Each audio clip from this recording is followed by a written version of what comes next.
Bu omonat haqida men gapirmasam bo'lmaydi. Juda ham ko'p diniy idoraga kelyapti. Qarz olib bermaslik omonatiga xiyonat. Rostdan ham shunaqa ko'payib ketdi, idorada kelaveradi. Falonchida qarzing bor, bermayapti. Hozir endi qarang, janozalarda to'polon bo'lishib boshlayapti.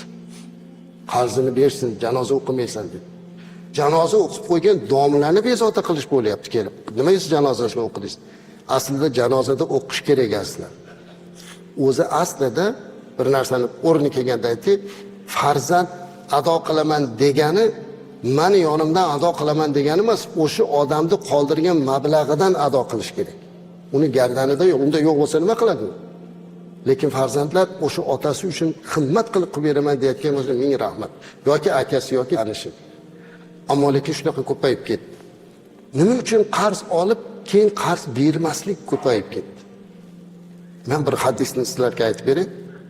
O'zimiz xulosa qilamiz. Imom Buxoriyda keladi.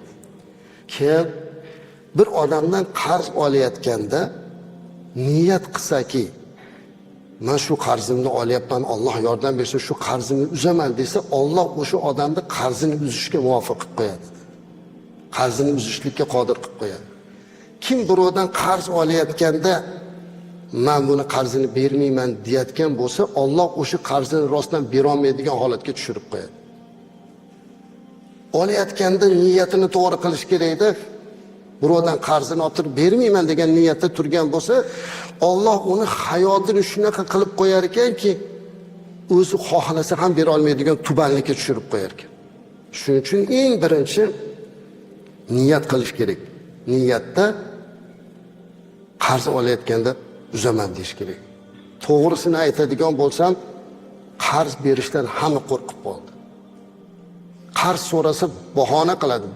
Yolg'on paydo qilishga majbur bo'ladi. Yo'q pulim deydi. Iloji yo'q deydi.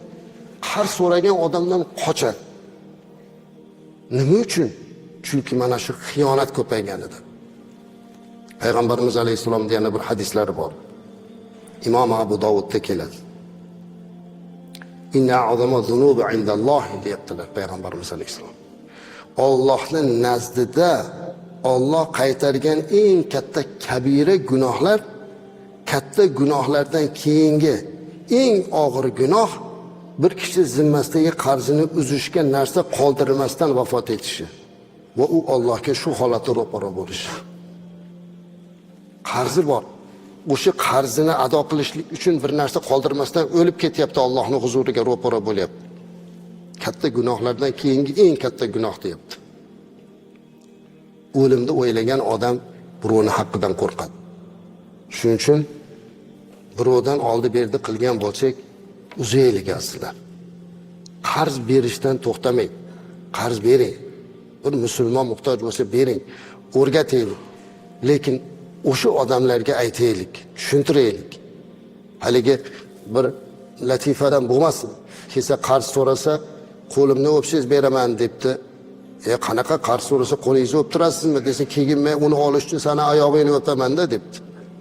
Xuddi shunaqa bo'lmaslik kerak. Qarz bo'yicha qattiq turish kerak, o'rgatish kerak. Lekin qarz berishni to'xtatib qo'ymaslik kerak aslida. Bir odam sahroda ketayotsa, bitta odam yotib qopti, suvsizlikdan o'lay deb qopti. Bir odam otda kelib, bu nima ahvol deb tushib, haligiga yordam berib, suv ichirib, boshqa qilib, birodar yaxshimisiz? Ha, yaxshiman. O'ziga keltirib yuring, men otimga olib ketaman desa, meni olmasa mindirib qo'yasizmi deb haligini yaxshilik qilib minsa, otini olib qochib ketibdi, o'g'ri ekan. Haligi pastda yotgan odam, "Men to'xta" debdi. "Sendan iltimos" debdi. "Bu qilgan ishingni hech kimga aytmagin" debdi.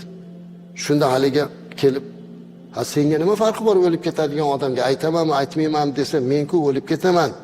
Lekin sen buni odamlarga aytsang, keyin cho'lda shunaqa bo'lib qo'yganga odamlar yordam bermay qo'yadi" deb.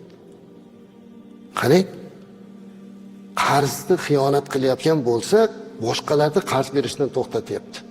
Kimgadir yaxshilik qilishlikdan to'xtatishga sabab bo'lyapti. Shuning uchun omonat bu azizlar.